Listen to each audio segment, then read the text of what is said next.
We really appreciate y'all being here. And in order to get as much time in as possible, I'm just going to go and straight hand it over to Kelly for our introduction. Wonderful. Thank you. Thank you, everybody, for coming. Thank you for having us. I'm really excited to be here. I'm very excited to introduce my one of my most favorite people. But a quick plug for Skedvasa. Introduction of myself. My name is Kelly Primo. I'm the Director of Prevention for Skedvasa, which is the South Carolina Coalition Against Domestic Violence and Sexual Assault. So we serve as a collective voice promoting the prevention of domestic violence and sexual assault in South Carolina. So, a little bit of what we do. We work with our 22 rape crisis and domestic violence agencies across the state. We have a handful of affiliate members. We work with other nonprofits and a diverse group of community partners, such as law enforcement, academic institutions, private schools, community and faith organizations. We all work together to work towards our vision that is a South Carolina that is free of domestic violence and sexual assault. We support state and local community response teams and collaborative partnerships that support underserved survivors. On a state level, we provide advocacy and public policy, legislative issues, research, public awareness campaigns. Hopefully, y'all have seen them. We just finished one last week. And we also offer legal assistance to victims of sexual violence and domestic abuse. We provide trainings, technical assistance, and information and referrals, as well as primary prevention initiatives, which is what brought us here today. I'm the director of prevention. So, what that means in the primary prevention work we do, we work to end sexual violence. So, we target groups, we target communities, and work with them to change the context of the communities. Sometimes I say, depending on the groups that I'm working with, when they ask me what I do, I say I sell culture change and I Yeah. sell safety. Um, so we provide education, technical assistance, and support to communities, service providers that are working with the communities, and educators and preventionists across the state. We have a lot of, and when I say a lot, that's like three, but in the work we do, three feels like a lot. We have prevention initiatives that focus on special communities like our faith-based community, our rural communities across the state, or we work on particular components within a community, like creating safety within our physical spaces. So that could be working with the community in their with their actual physical structures, like a school, a place of worship, a campus, a small neighborhood, or in meeting areas like neighborhoods and parks. So we're trying to change the physical environment. We're trying to change the power dynamics of an environment to create more safety. So that's kind of it in a nutshell. If I could give you one short phrase about who we are and what we do is we are the help the helper people. Um, so if you don't know a lot about us, that's totally fine. That means we are hopefully uplifting our member organizations because they're the ones that do the hard work and they're the ones that work directly with the community. But if you ever need any help or if you know that of anybody that needs any assistance, you can always visit our website. We have a tab. The name of the tab is Get Help, and you can click on that tab and it will take you to an interactive map.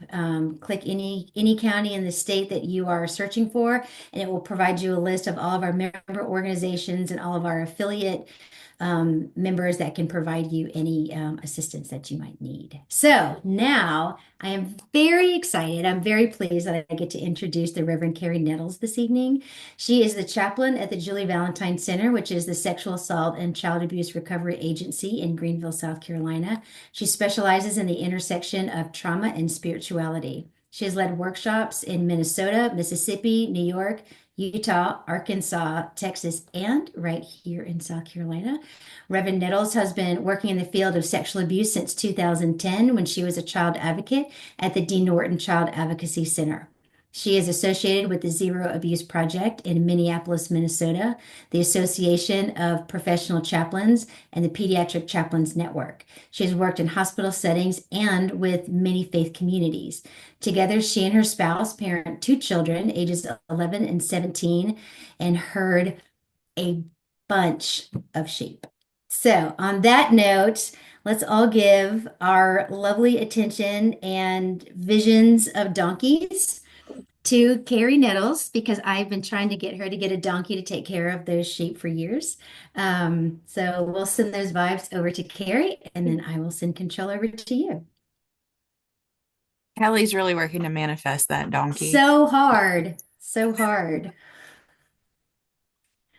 Oh, thank you. Thank you for having me. I am going to invite you to ask questions along the way. I will hopefully have some time at the end of the presentation to also field some questions and discussion. But in an ideal world, we're together in one room and we're having a conversation. So several folks on the call are going to help me monitor the comments for any questions. And I also encourage you to unmute yourself and just ask a question as they come to you, bearing in mind that we are recording. So if there is something that you would like answered anonymously, I invite you to consider privately messaging Mela what your question is so she can lift it up without identifying you as the one asking the question.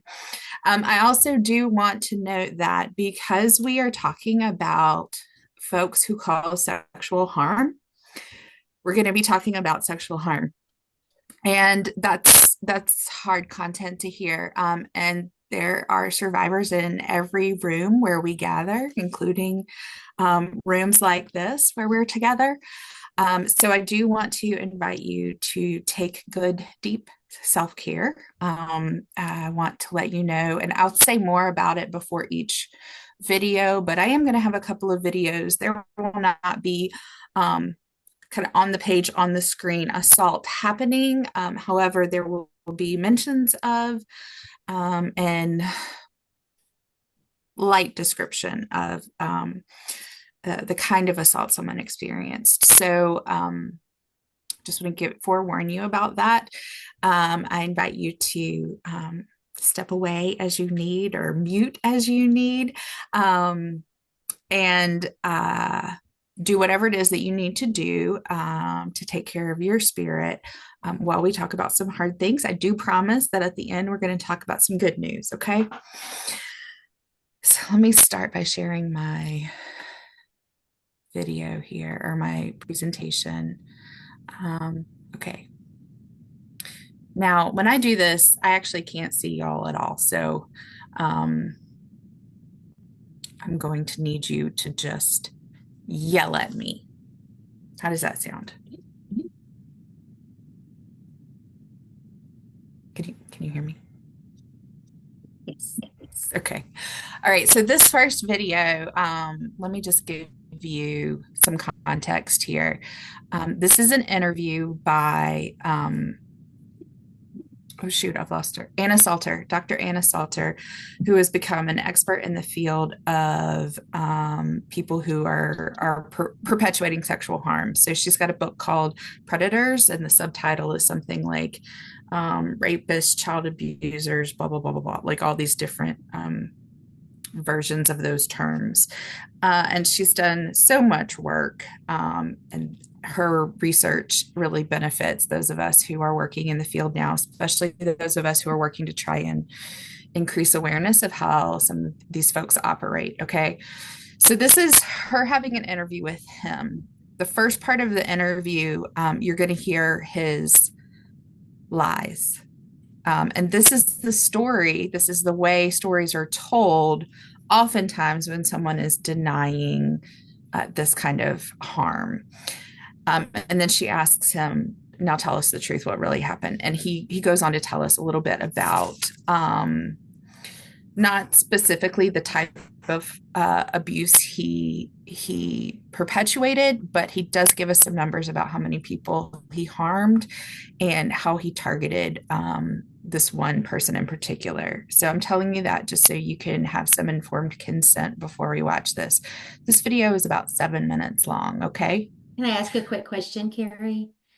Yes. Um, Actually, I need to unshare so I can share with optimal. okay. Yes, tell me the. You said in the beginning he's speaking, telling the lies, but when he's Yes. saying it, does he believe that these are lies, or is he actually just having conversations? He believes Yes. what So he's saying in that moment. um I don't know that I can speak to that, but what I can say is that the first part of this is often what we hear. So if there's someone in our community, in our Okay. town, who has been accused of something Okay. like child sexual abuse, and the majority of the town is like, how I never imagined, you know, Mr. Smith could do that. These are the kinds of things we're going to hear from the Mr. Smiths, their initial stories and denials, Okay. until they're no longer able to deny. Does that make sense? Yes. And did he say those things? In Yes. his So case, he said these things. Okay. yes, yes. So Okay. he's telling the interviewer, at this point, he's already been arrested and convicted. So that's one of the reasons he's talking so freely, is he has nothing left to lose. Right. But the first part of this interview is him telling her kind of the standard lie, those kinds of stories that he would use before Okay. he was finally Okay. caught. Yeah. Okay. Thank you. I'm glad you clarified that. And if you can't tell, this is really old footage, so I apologize. This is still the best I have to illustrate this.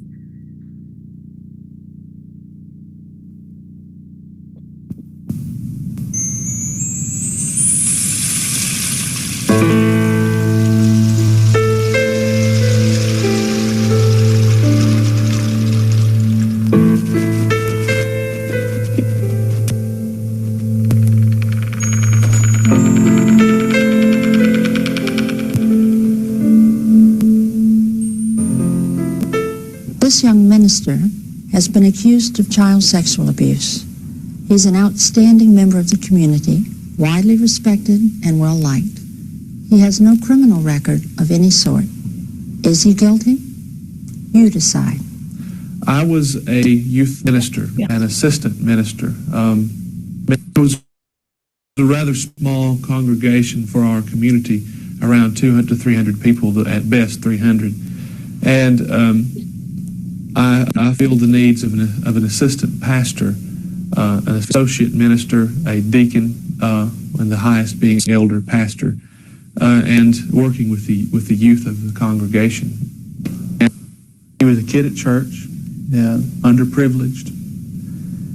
He came in with a group of other children, and I reached out and tried to help him as no one else would. And just like the kids that normally are underprivileged, they try to take advantage of people who help them. Obviously, he has a lot of disturbances, mental problems. I think if you'll look in his records, he was even in a mental institution for 3 years before coming to church. Before being in the boys' home. He has a criminal record anyway. Yes, I think ministers are victimized by false reports. They have a very sensitive job. They are out there working with people constantly. They're alone, many times unsupervised. The only person with them, of course, would be the minister and the child, or the minister and the accusing victim, if you will. So who's to say that the minister didn't do it? Most 28% of the time, I would say, the victim is believed more than the minister. And it's because of all the heightened hoopla over victims and all of that stuff. It's ridiculous. Ministers too much are victimized themselves for their kind deeds. People want to get money out of them if they're a little bit successful. Then their entire reputation is shot. They go back into the ministry, and they may say they trust them, but they're never totally trusted again. Their entire education, work, whatever they've gone through for years has gone down the drain, never to be fully restored, never to be fully recapacitated as what was before. It's a shame. And it's extremely discouraging. I have spent 2 years in seminary. I am the youngest deacon of the Methodist Church in the state. And it's absolutely, all of that prior effort and work, my entire life dream, the hopes of my parents, is now being questioned.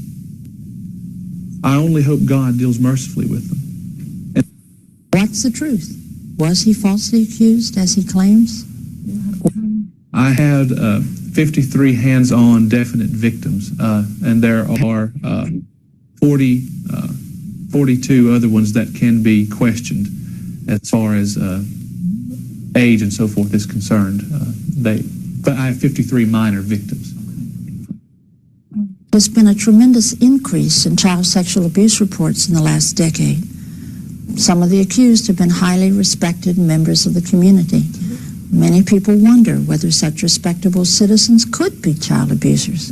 This film will explore this whole issue.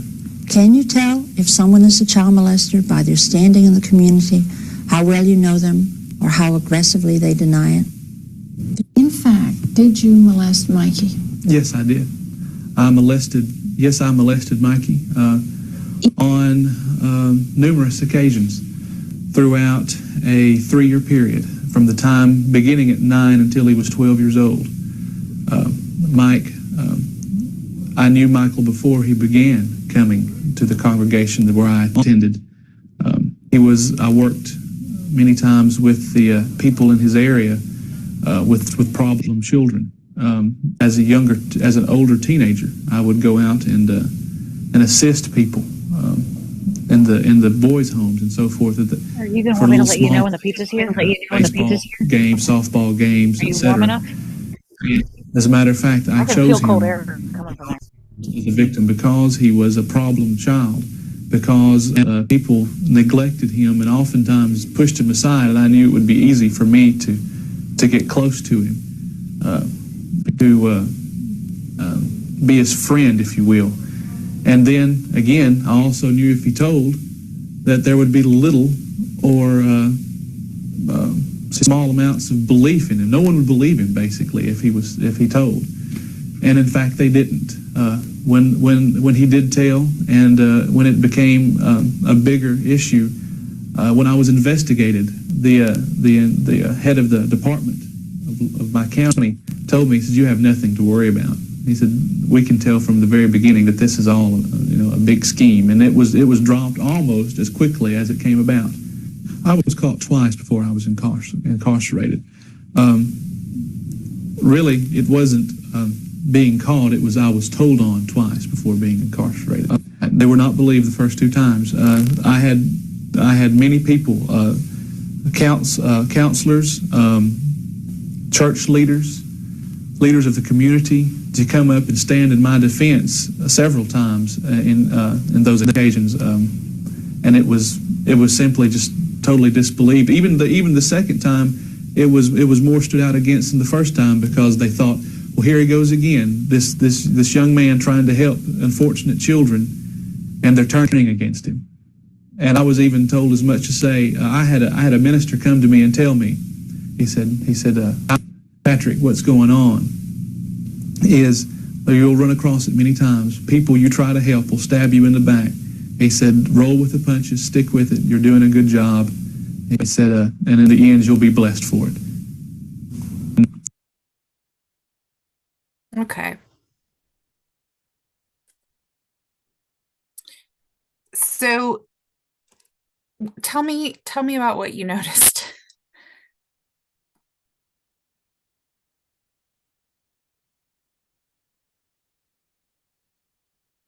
Victim blaming. Yeah. Yes. Anything else? Holly says, didn't hear any empathy for victims. Mm-hmm. Mm-hmm.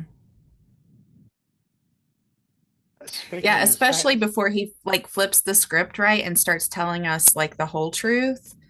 It's all very much focused on how his life has been impacted by these false claims, right? Well, and that he's also the victim. Oh, yeah. Yeah. Yeah. 2 years in seminary.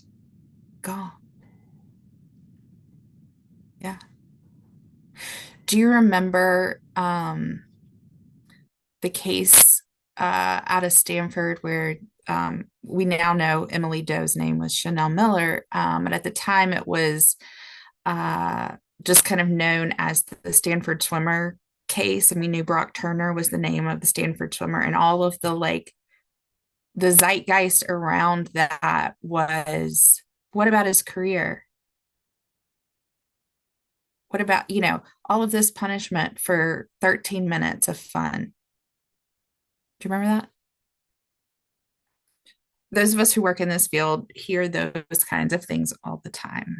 And if you are ever in a situation, whether it's the context is your faith community or your neighborhood or like little small hometown where you're from, where someone has made allegations about someone, especially someone who has power, whether it's like power in terms of lots of money, but sometimes it could just be like clout, right? Like this is someone who like everyone in the community knows.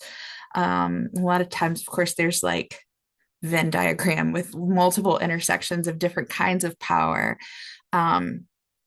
You will hear those kinds of deferrals and denials, if that makes sense. And so one of the reasons, unfortunately, one of the reasons I even have a job is because this was so, I don't know why I can't toggle forward. There we go. This was so frequently, this was happening so frequently, especially in church communities in upstate, which is where I am, Greenville, South Carolina. Julie Valentine Center serves Pickens and Greenville County children and all of Greenville County adult survivors. So whenever there was a case, and more, this isn't reserved, like sexual assault doesn't respect any kind of boundaries like socioeconomic status or race or religion. But there is quite a lot of churches up here. And the churches would so consistently fumble these issues and respond poorly and hear stories like his and believe that. And then that would, in lots of different ways, add harm to the victim, right? Sometimes they were saying explicit things, sometimes it was implicit.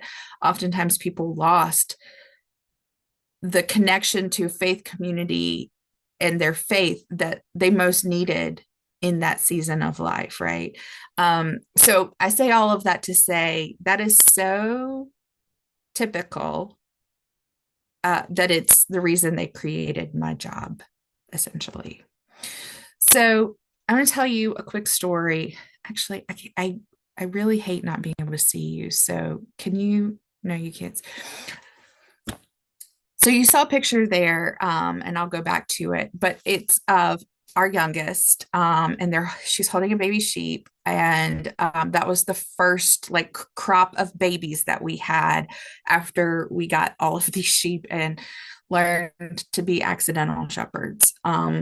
The short version of that story is when my mother died, we inherited some property, and my husband didn't like spending 13 hours every Saturday cutting the grass, so he decided to buy lawnmowers. But he and I both grew up in suburbs. We don't know how to be farmers or shepherds, so we were learning everything on the fly and with the help of Google. And quickly we learned that this little herd of sheep that he bought to help him keep the grass cut, number one, didn't eat all of the different kinds of grasses. So there was the one flaw in the plan. And two, the fences on the property that were effective in keeping the horses in, not effective in keeping the sheep in. And so they very quickly showed us where all of the holes in the fence were, literally, right? At the same time, this property backs up to some woods, and there, of course, there are coyotes there, and sometimes you can hear them when there's sirens going by, and they just kind of like light up like a chorus. So that first lambing season, my husband, who has been like a lifelong hunter, knew, okay, I'm gonna have to do something to keep the coyotes from getting to these sheep, especially the baby sheep. So he got on the Google machine and he started doing all of this research, everything that he could find about how coyotes operate.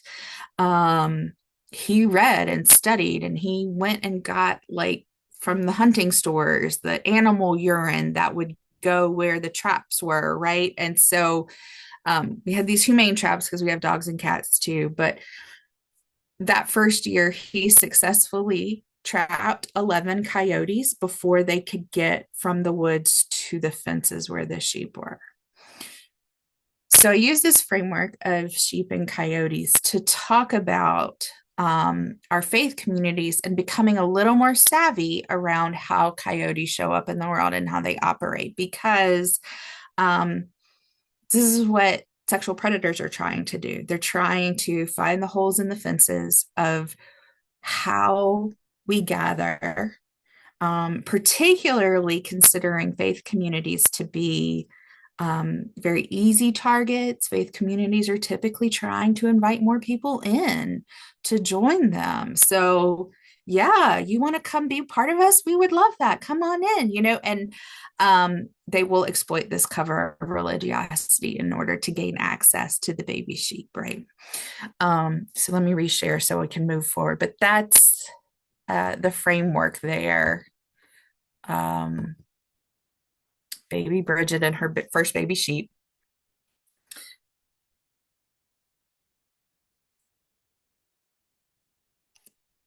And how I learned to, why isn't it? There we go.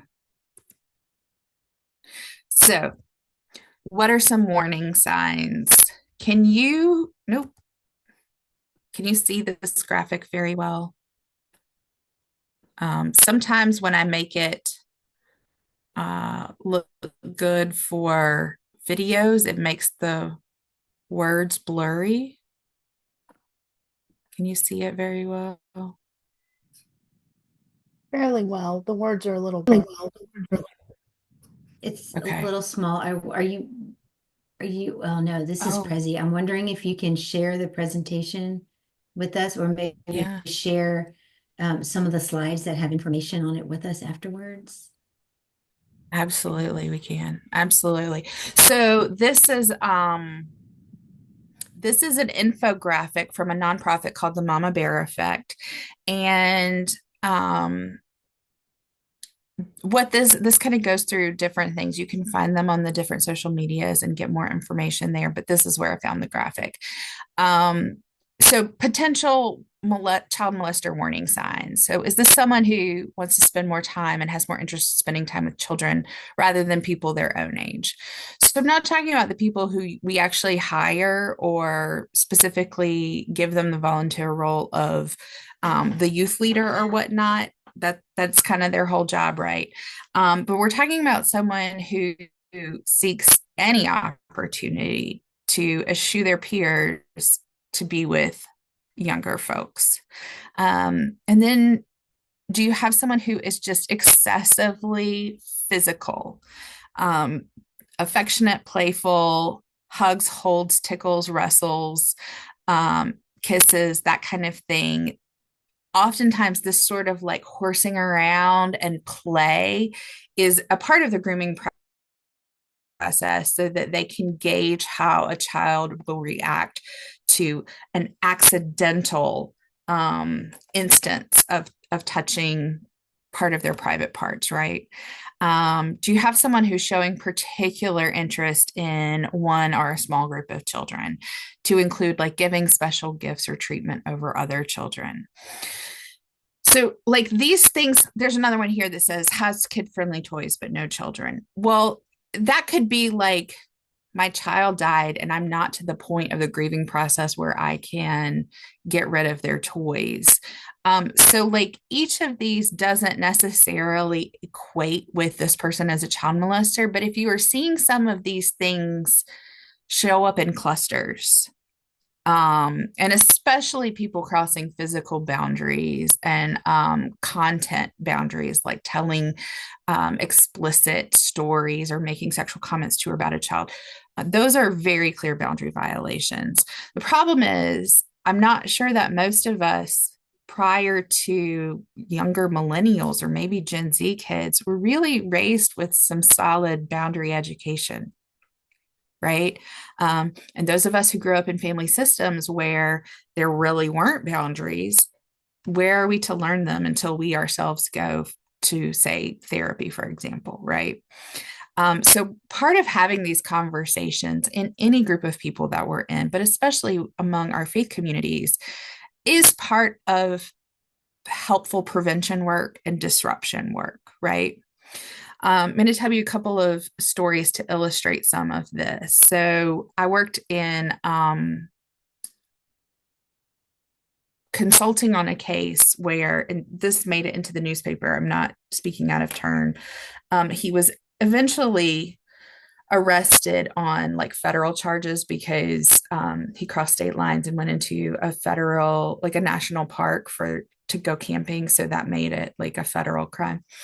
But there were these two smaller churches that merged, and he was part of this smaller of the two, had this reputation of having been, a great helper with the youth. And the youth minister in the church that they merged with, just for no particular reason, just didn't bother to like invite him in or rely on him for probably like 5 years. So when we're consulting with faith leaders about writing child protection policies, we will usually say, you want to have a probationary period before someone can work with children that's at least 6 months. Well, unofficially, her probation period was like 5 years, but this was such a long game that he was eventually brought in to be this fellow adult who's going on the trips and a part of all of the things. And this like special interest and affection toward a particular child, after everything was said and done, and we were showing this to the staff of their church, every single one of them, their jaws hit the floor because they didn't have a pre-existing schema like this to make sense of what they were seeing back when it happened. So there was like this crew they kind of started out as sixth grade boys. And by the time they were maybe 19 is when I think the allegations were finally disclosed, and they started investigating him and the crimes that he had committed. But among that group of boys, there were like 2 or 3 that got to go do these special things like going camping. And this man really served as like a fictive uncle or a fictive grandfather figure for them. Which in a lot of faith communities, that's what we want. We'll get into that more in resilience factors, but we want that in like a really healthy, boundaried way where there's some checks and balances.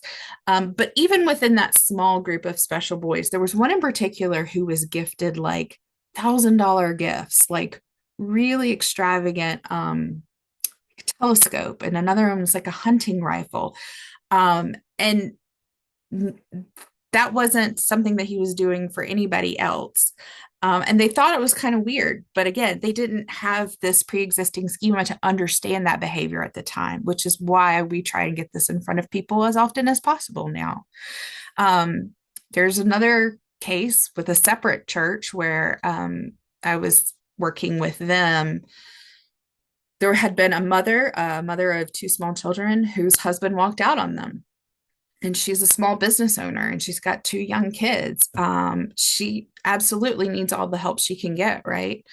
Well, it just so happened that one of the neighbors was also a church member, was also on the security team, which like implies a safe person, right? If someone's on the security team, we can trust them, can't we? So he also served in almost this like fictive uncle, fictive grandfather type role, and was absolutely some of the help that she needed in that season of life. She couldn't just stop working when school ended or preschool daycare ended. She had to keep the business open until close of business, but that didn't cover all the hours in the day. So, he would pick up the kids from school and preschool, and they would like hang out at his house and play until business closed for her. So that sort of like shows up and becomes like this person that you rely on, she needed that. Anybody in that situation would need that. But we don't want anybody doing that unchecked, right? I don't know if that makes sense. Anyone who doesn't respect a child's privacy or minimizes their need for privacy when they are dressing or bathing or toileting in any way, that's a hard, like, straight to no, right? You don't get to work with kids anymore. Same with making sexual comments to a child or regarding a child. Are there any questions about this?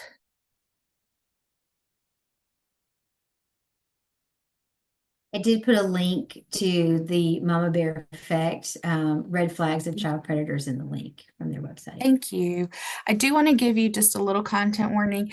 I don't actually follow Mama Bear Effect on socials anymore because there was some kind of turfy content that popped up, erasing radical feminism. So I don't endorse that, but I haven't found a better version of this infographic yet. So that's why it's still here. Okay. This is our next video. Let me stop and reshare and make sure those little buttons are clicked. This is going to be a less than 3-minute video. It is a public service announcement that was filmed back in the 90s, if you can't tell from the outfits. This is a child. These are all actors. So this child is an actor. He's not talking about an actual incident that happened. This was designed to talk about and illustrate the grooming process. But you are going to hear him say what this man did to him. He's not going to go into great detail, but that will be a part of it, okay? A little less than 3 minutes, 2 and change.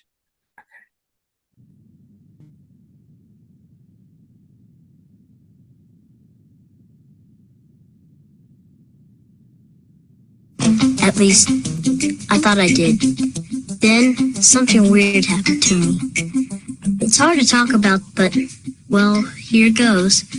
See, my mom works, so Mom used to pay Mrs. McGregor to keep me at her house after school. There was a bunch of kids like me at her house every day. It was a neat place because Mrs. McGregor always had treats and stuff for us kids, and sometimes Mr. McGregor would come home early. We all liked him. We called him Mr. Mac, and sometimes he'd pick one special boy and take him out to his workshop. I've got a special job for you today.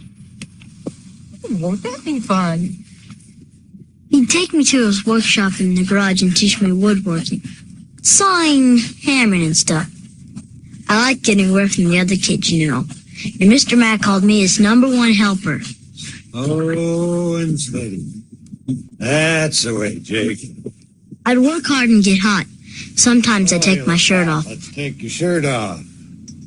Mr. Mac said, that's what a man does when he's working hard. Yeah, we'll get you cleaned up.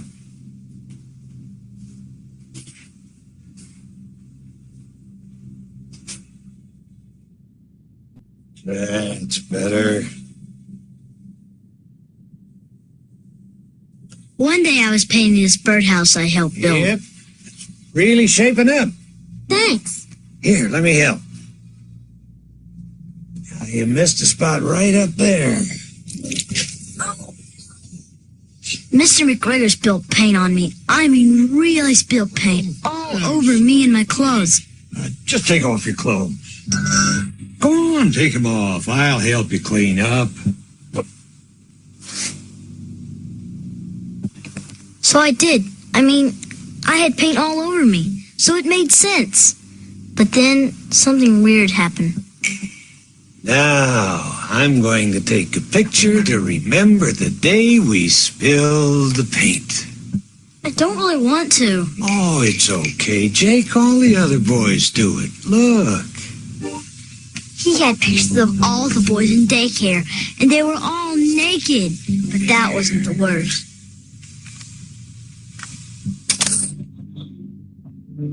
There, now I'll help you clean up. Here's the part that's hard to talk about. Mr. Mac touched my penis, and well, I was so surprised, I didn't know what to do. I mean, it didn't hurt or feel bad, but it made me so confused. There, that feels good, doesn't it? It didn't feel good. It felt gross. I always thought I knew what to do in a tough spot, but when it was happening, well, I didn't do anything. Oh my! I tried to act like nothing happened. What happened to me? That's all right. The pictures, the touching, he was wrong. It was not my fault. It's called sexual abuse. So one of the reasons that's a public service announcement was because I don't know if you caught what he said. I've probably watched this video, by the way, I don't know, somewhere between 25 and 50 times. And I'm still like noticing new things that I want to point out. At this moment, he said, I always thought I would know what to do when that happened, but it didn't hurt or feel bad. Right. And this is a very, very good example of how people who target children, particularly, are so good at confusing them. Right. So that's why he goes through some of the stages of grooming and stuff, but also to help people understand it's not always a stranger.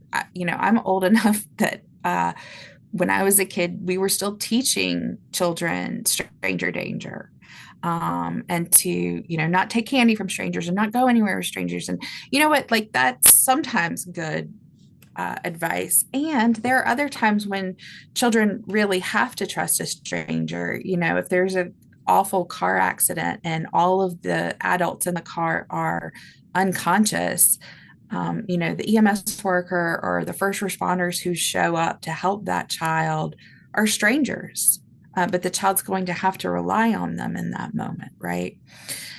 So we have this data from RAIN, which is the national network that SCADVASA and JVC are under, that tells us over 90% of the time victims know their offender.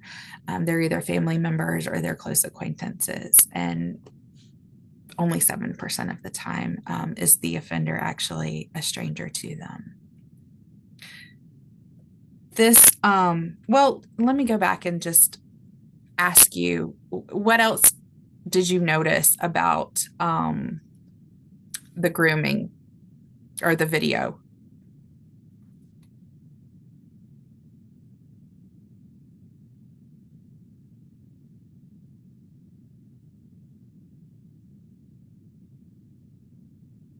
With Mr. McGregor and whatnot?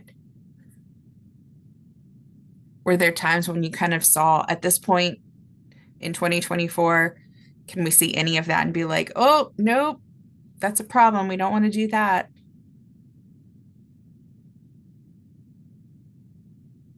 It's easy to look back at this, from our adult and more informed perspective. But I can see that he gently bullied the boy by saying, oh, everything was, oh, no, it's okay, go ahead. But then saying, here, all your friends are doing it. That really bothered me. Yes.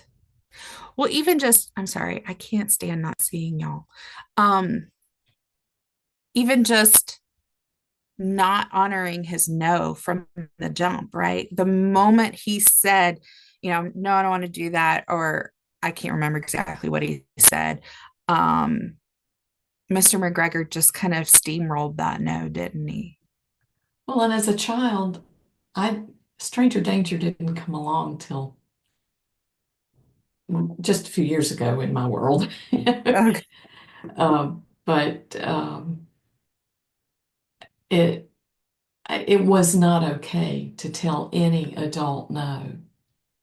Yep. I was taught absolutely you respect your elders. I don't think it would have ever occurred to anybody in my family they'd never been around anything like this. But then it turns out that there was someone in my first husband's family who had molested many of the children. Yeah. Yeah. No, So for sure.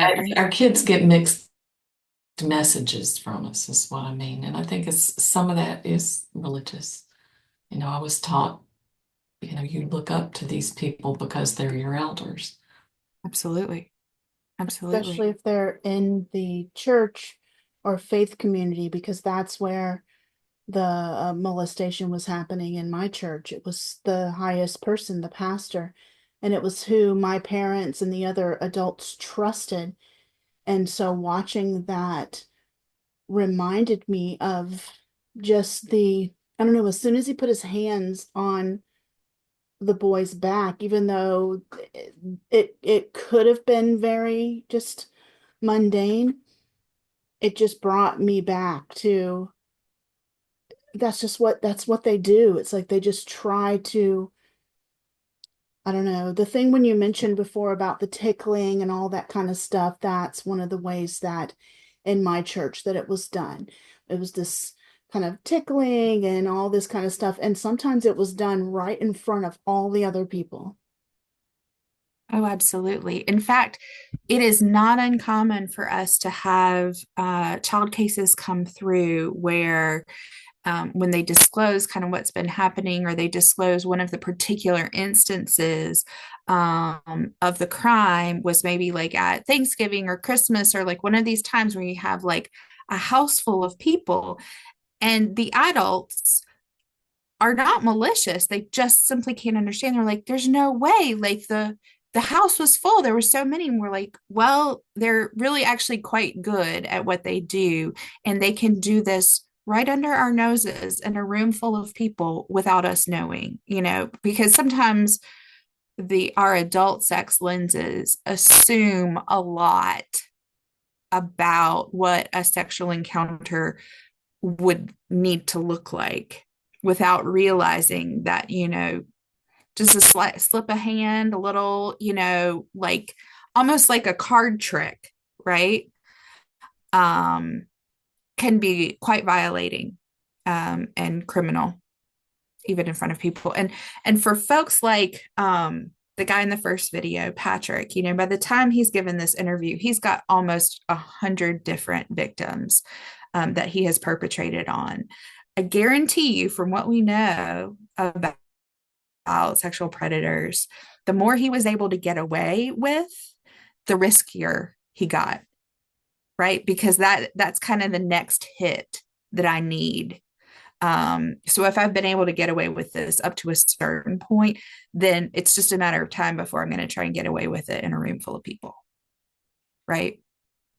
That goes back a little bit to what somebody said in the comments, that he almost seemed proud when he was talking about what he did. Yeah. So many of these things, I think that we who are women who have dated men,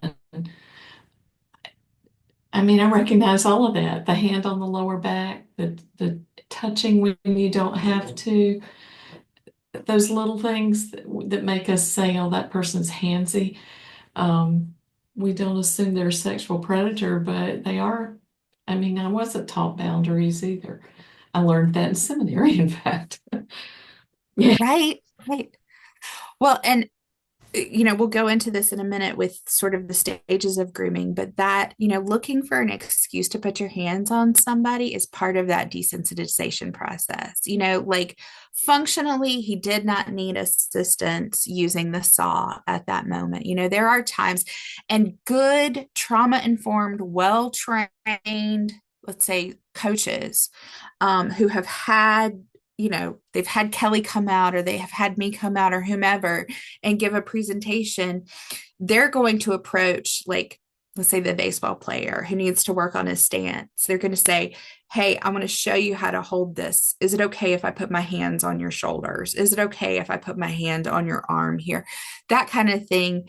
And again, that's an opportunity that's giving some informed consent and giving that individual the choice of saying, like, no, I don't actually want, to the extent that even that power dynamics, the kid thinks they can say no to the coach. Hopefully we're getting there. That culture change, Kelly, let's manifest that too. But you know, that sort of like full disclosure, here's what I'm doing. I'm not just going to put my hands on you as a ruse for being able to, you know, fill you up later or whatnot. But that's exactly what Mr. McGregor was doing, right? Did anybody else notice anything else about his process? Or how many crimes did he commit? Just with that one child. Can you count how many crimes we saw? Or we learned of from the one child? At least two, because he showed pictures of naked kids and he touched him. And he took a picture. Mm-hmm. Right? So there's like the creation of, so we used to say child porn. Now we say things like CSAM, child sexual abuse material. So taking the picture is production, and then showing the pictures can be like a distribution type thing. You can't like, so I can't say, you know what, I'm going to show my child some porn so I can teach them about sex. It's a crime and I can catch a charge for that. Even though that's like a non-contact offense, it's still a crime. And then touching him is like at least the third charge that we hear there. Kelly, tell me if you notice more that I'm not considering at the moment. So this is one reason we want people to be able to recognize some of these dynamics so they are better equipped if they have to make a report, right? Hopefully a good investigator will suss out all of that anyway, that he was taking pictures and showing pictures and laying hands on the kids. But the more we are savvy about how coyotes show up in the world and hunt, the better able we are to disrupt that, right? What could have been different that could have disrupted Mr. McGregor's plans? If his wife would check up on the kid every once in a while, that would have been nice. Mm-hmm. Checking in. Anytime that we like unannounced pop in on, you know, a little Sunday school classroom or wherever, you know, a smaller pocket of folks are gathered, that is an opportunity to thwart someone who might try something. We also not alone. It's never just the two of them. And you know, all the other children, if he had pictures of all of them, that means they all knew what he was doing when he took this child off with him. Yeah. Yeah. And again, we heard him say, you know, but it didn't hurt or feel bad. So whatever like body safety education he had already been given, that wasn't enough for his little brain to translate into the experience that occurred, right? Like he might have had some assumptions about what, you know, like assault being violent or painful, those kinds of things. And when we think about cognitive development of children, we think about, you know, what those other children experienced and what they think is happening when he carries him off, you know, that might have been everybody's kind of framework is like, oh, that's just what Mr. McGregor does. But no one's able to translate that into this is what they were talking about when they said someone can hurt you, right? Because those are the kinds of words that we use. Someone might try to hurt you. But then when the moment comes and a sexual predator is able to do what they do, it actually rarely hurts in the way that we think about hurt, right? Physical pain. Holly, to your point, yes, to adult role. This is part of our recommendation to any place that is a youth serving organization is there should never be a one-on-one situation under any circumstances. So if we do see, you know, if we're at the fall festival and you see me and Kelly's kid walking off by ourselves, What can you do in that moment? Any ideas? Hey, where's your mom? Hey, where's your mom? Hey, where you going? May I tag along? Yeah, tag along. I want to go too. Oh, we're going to see the sheep. Okay, I want to see the sheep, right? This is kind of like these are elements of bystander intervention that we talk about when we're talking to college students about, being savvy about, has anyone had an opportunity to slip something in your drink, or do you see something fishy happening with a couple of other people, those kinds of things, right? Anytime we can disrupt something like that. And you know what? I don't even have to have bad intentions, right? Maybe I do, but maybe I don't. Maybe I just forgot that we have this two-person rule. And so you're just going to come along and help me stay in compliance. That's a good friend. Thank you. What if you don't feel comfortable? What if that feels confrontational to Ooh, you? that's a good question because not everybody is comfortable with What confrontation. do you do then? Unlike me, the Enneagram 8. Then I send my Enneagram 8 friend, right? Or, maybe I call over to your child, I call them by name and say, hey, your mom was just looking for you. Like you can get creative, or you get somebody to go with you and say, like, I don't know what they're doing, but let's help them stay in compliance with the two-person rule. Maybe also check with the mom if she's nearby, because maybe she sent the child off with his uncle or something to bring her something from the car. That's possible. Yes, yes. Yes. Or maybe it's a situation. So we talk a lot too about having 5 trusted adults in addition to the primary caregivers, right? So with my children, throughout the different ages and stages of their life, we've talked to them about, like, if you ever have a question, or you have something that you want to talk about, but you aren't able to talk to me and dad at the time, or you're not quite comfortable talking to us about it, who are the other aunties and uncles in your life that you would feel comfortable taking those questions or those topics to? And those are going to change, like the once upon a time, the softball coach was on this list, but she hasn't played softball in 5 years. So the softball coach isn't on there anymore, right? So that's an ongoing conversation. Who are the people you trust right now? And primary caregivers have veto power, right? Like, I know Uncle Jeff isn't trustworthy, so he's not really going to go on that list. Who else can you think of, right?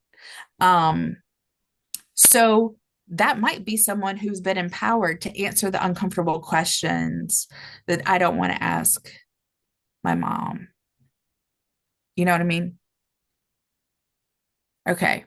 Anything else before we move on?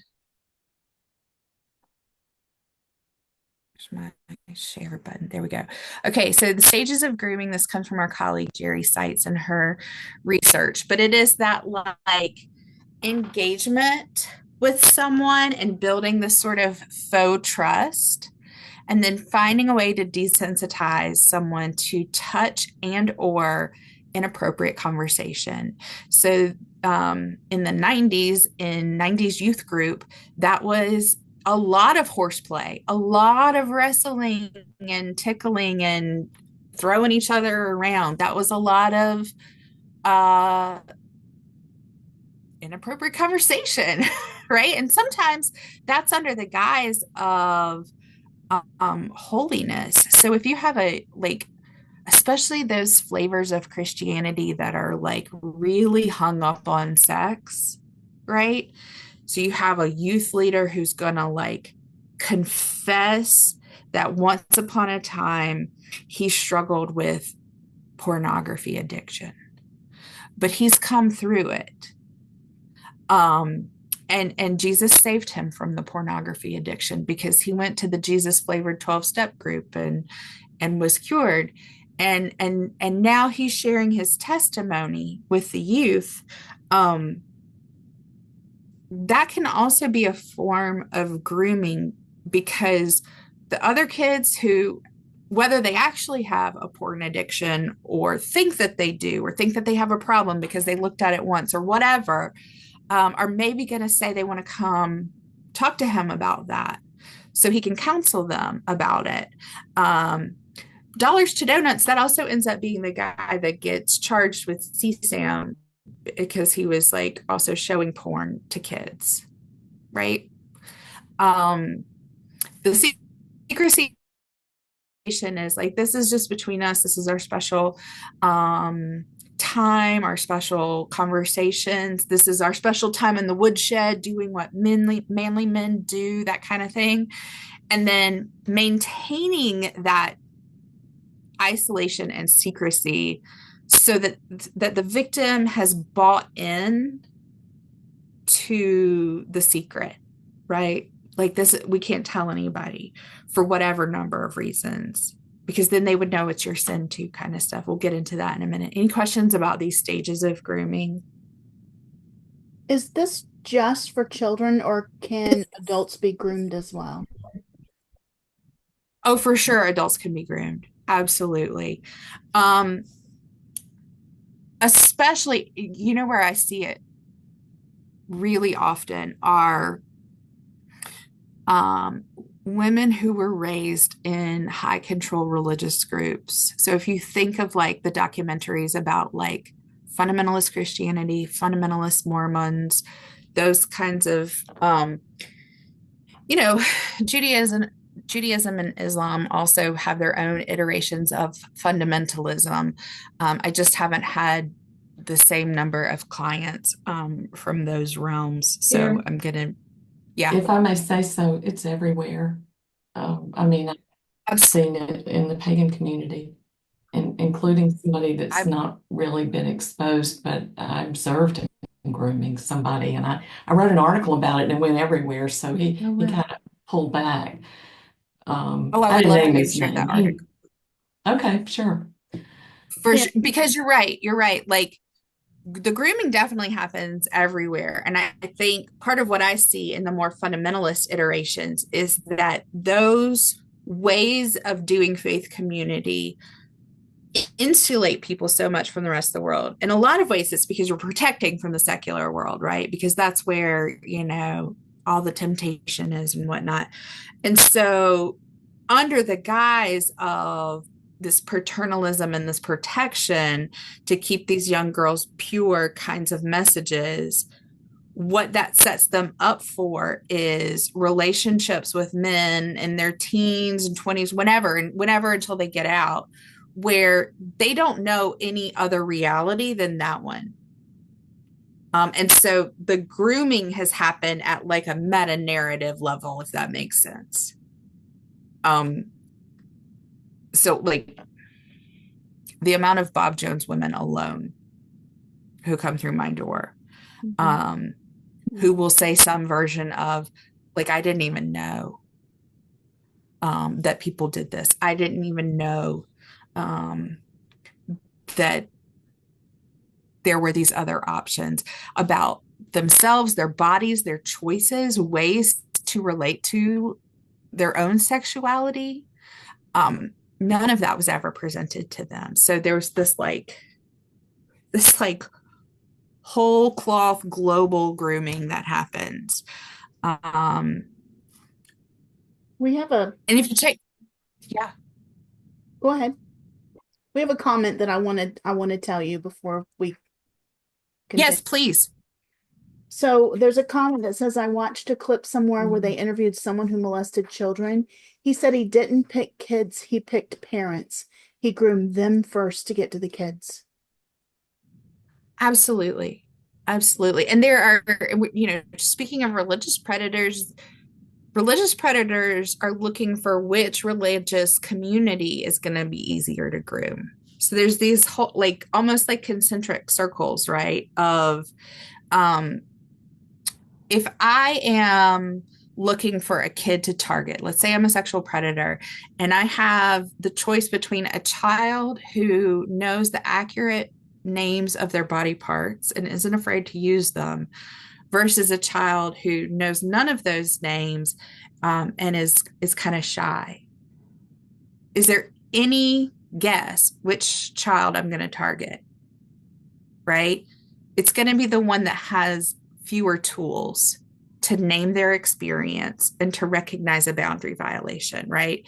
So if we have a child who knows all of the accurate names of their body parts, there's probably someone in their life, a parent or someone who has taught them even minimal body safety rules, right? And a child that's using nonsense language and in maybe in any other way demonstrates no knowledge of boundaries and or their personality is more like shy, that's going to be the easier target that a coyote is going to hunt, if that makes sense. Do you want to speak for a minute about why somebody might pick parents first over kids? Like the parents with needs, the parents with lack of resources. Absolutely. But even let me, I gotta see you. I'm sorry, I hate this. Even parents with resources, right? Like if you have parents who are incredibly wealthy and they can send their kids to the best doctors, the best psychiatrists, the best inpatient programs, all of those kinds of things, their kid might still be a good target because what might not, they not have if the parents are very so well resourced financially. Attention. They might not have quality time with their adults, those parents. So they might be resource rich but connection poor. Right. And so they need an adult in their life who's going to give them some time and attention. Yeah.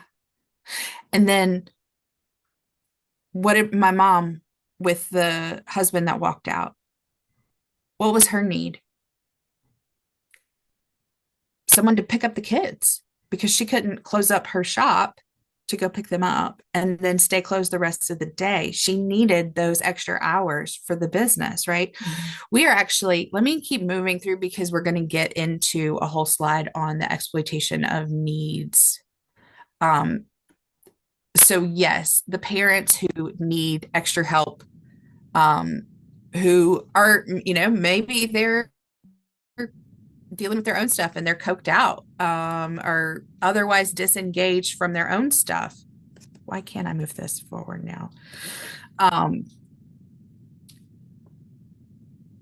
So these 5 exploitations come from another group that I am affiliated with called GRACE. It stands for Godly Response to Abuse in a Christian Environment. And it was born out of actually one of Billy Graham's sons wanted to see churches and parachurch organizations stop messing this up and do a better job. So he created this whole nonprofit, and he identified these 5 main exploitations that I'm going to illustrate now.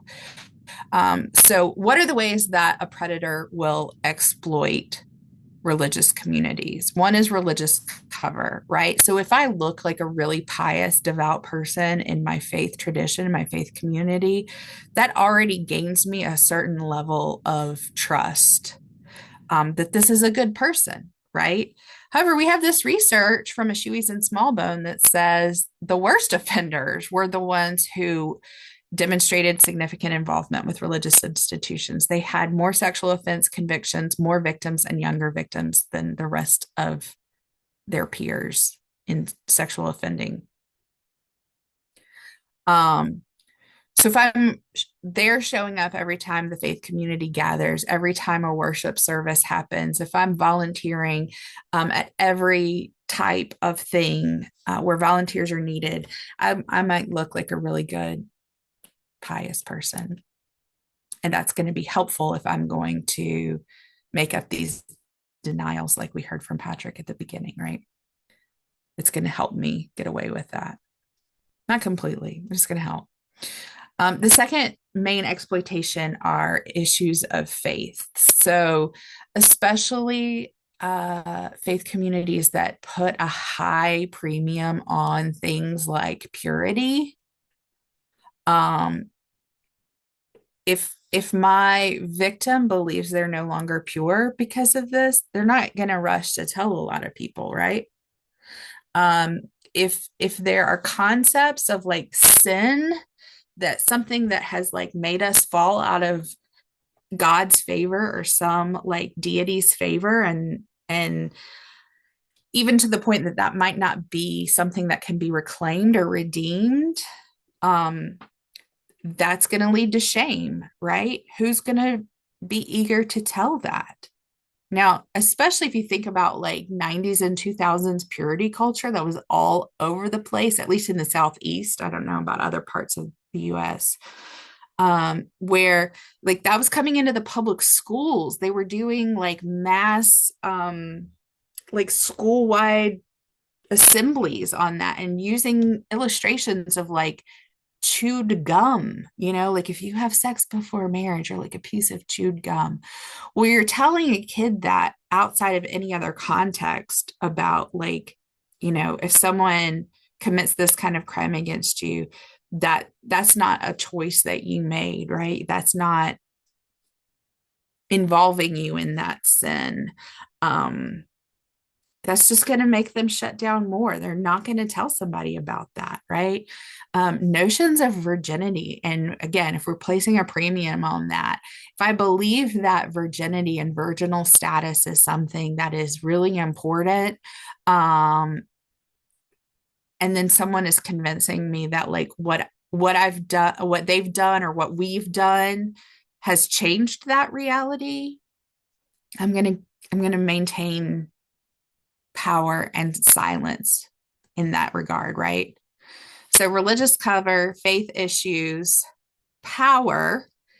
We've talked about a couple of different forms of power, but to your point, Holly, from the earliest age, children are taught to respect and obey their elders. And certainly within certain kinds of religious communities, there's even a higher premium on that, right?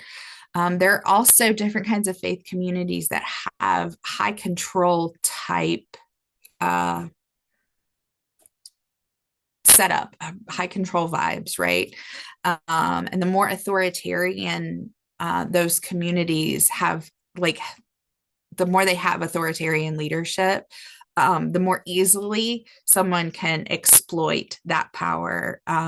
So like this is an example of this is the Catholic priest at a school for kids with disabilities who convinces the kids that like, this is how God wants me to teach you about sex. It's a teacher, an adult, a priest.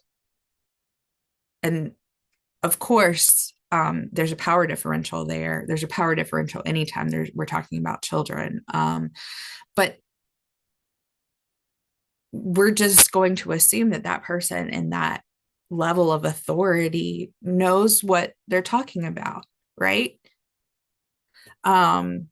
Needs. There are always needs in any group, any congregation. This is kind of what we were just talking about. Even when there aren't like material needs like childcare and assistance so we can pay the bills and keep the lights on and the heat going. Sometimes the need is connection and attention and relationship, right? And then the fifth exploitation is trust. I didn't edit this as much as I thought I did. I missed this one. So in church realms, there's a lot of is it official like religious language, but de facto cultural language of like we talk about our church family. I'm sure it's not exclusive to church. That notion of this group of this faith community is like a family. So whether we're saying that explicitly or not, there is an element of that, right? That we have this little core group together. So we trust each other. And the adults are sometimes explicitly referred to as aunts or uncles. but sometimes just implicitly treated as a fictive kin, fictive aunt or uncle, right? And then this quote here at the bottom comes from Krista Brown, who I don't know if you remember the 2017 Houston Chronicle expose on the 200 different Southern Baptist pastors who were predators who were just shuffled around. Her offender was one of those, but she's been speaking and writing for years, trying to bring attention to the Southern Baptists and their way of doing that.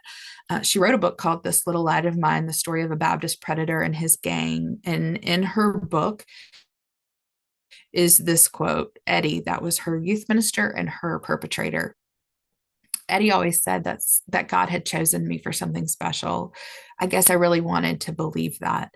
Doesn't every kid want to think they're special?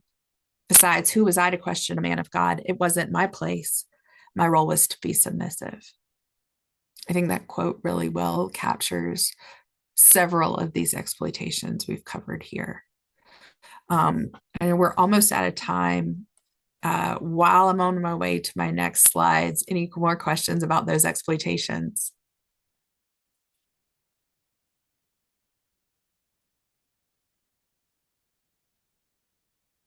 Okay, so what's the good news? The good news is that we have research from the CDC that helps us better understand how to help kids, whether this child has, an adverse childhood experience unrelated to sexual abuse, or unrelated to anything that happened in our faith community.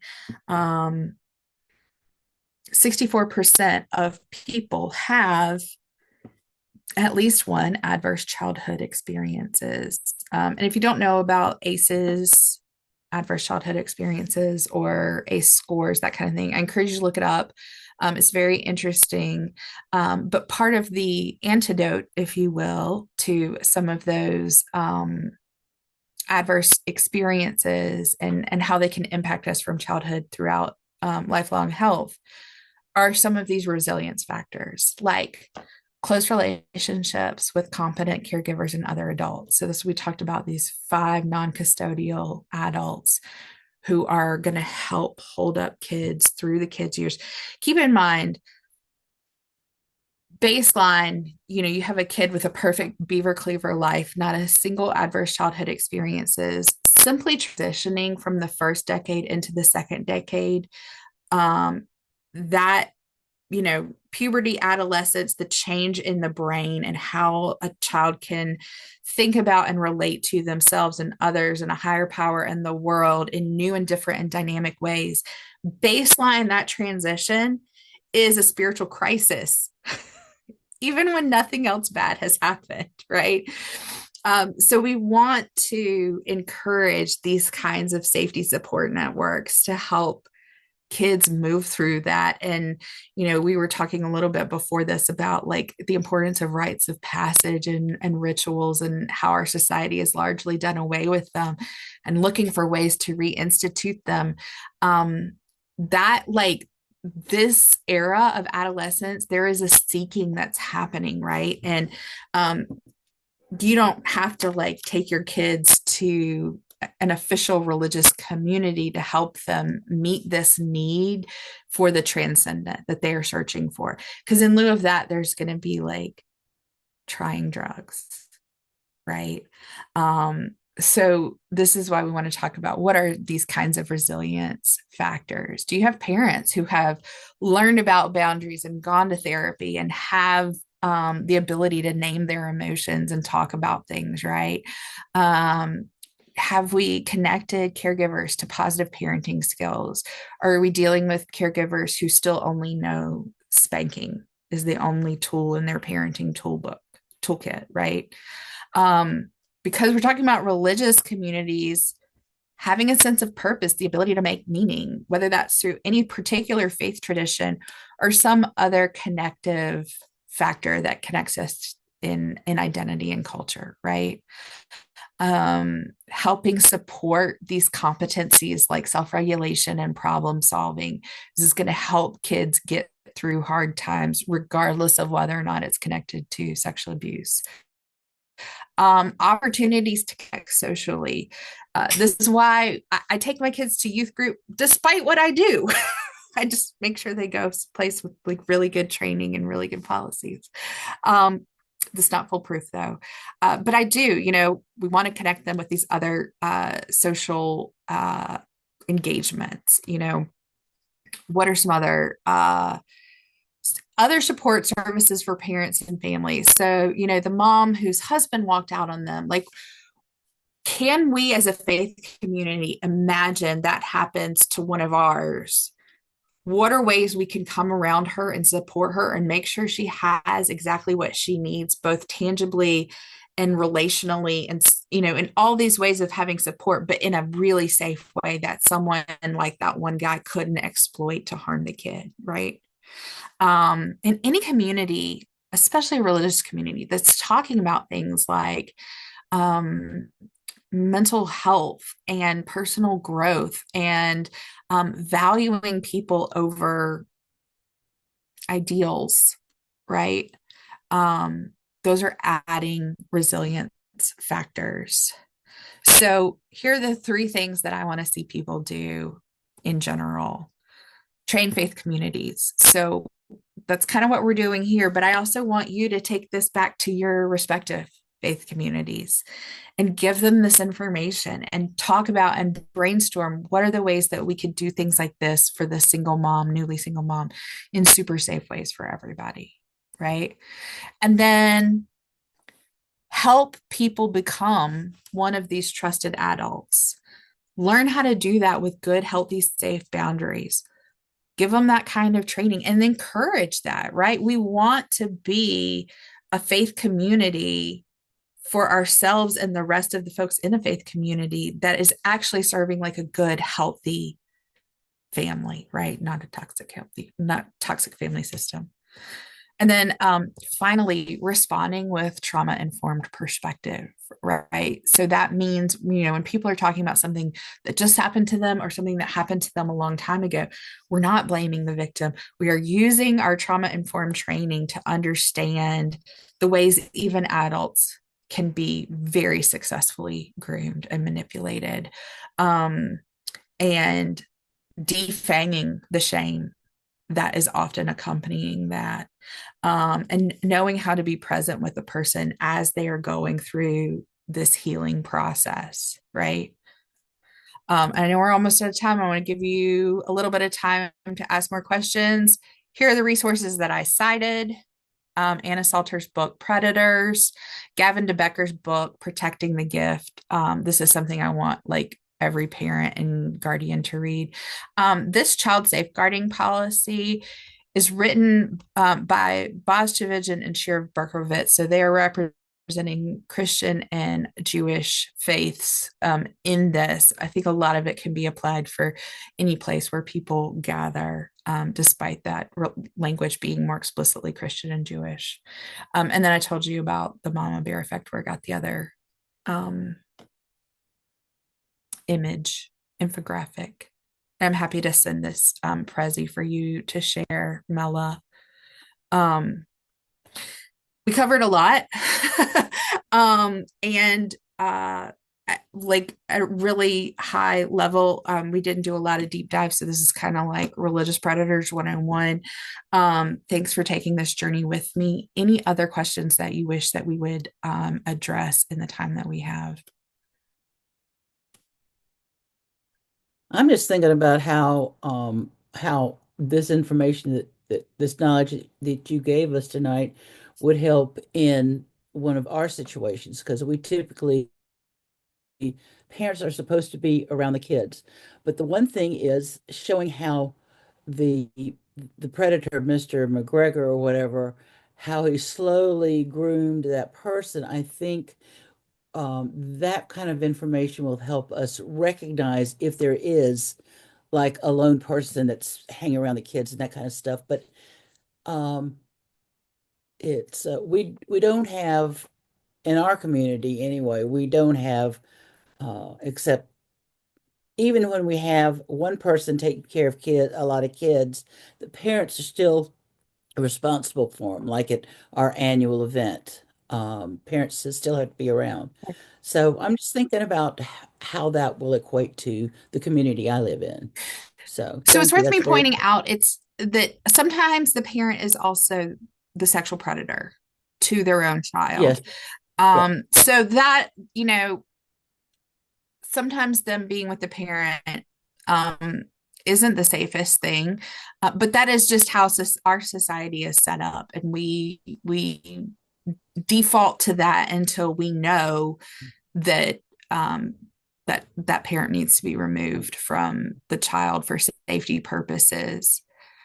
Um, but it's I think part of even that infographic from Rain that shows, it's only 7% is stranger danger, 34% is Point. family, 59% is acquaintances. I think that helps us do some myth busting, because it's not uncommon for me to, answer the hotline even today in 2024, and someone's like, well, and then this happened, and then they said this, and they said this, but a man wouldn't do that to his biological daughter, would he? Mm-hmm. Yes, ma'am. Yeah. So thank you. That was helpful. Hard to watch, but helpful. This hard.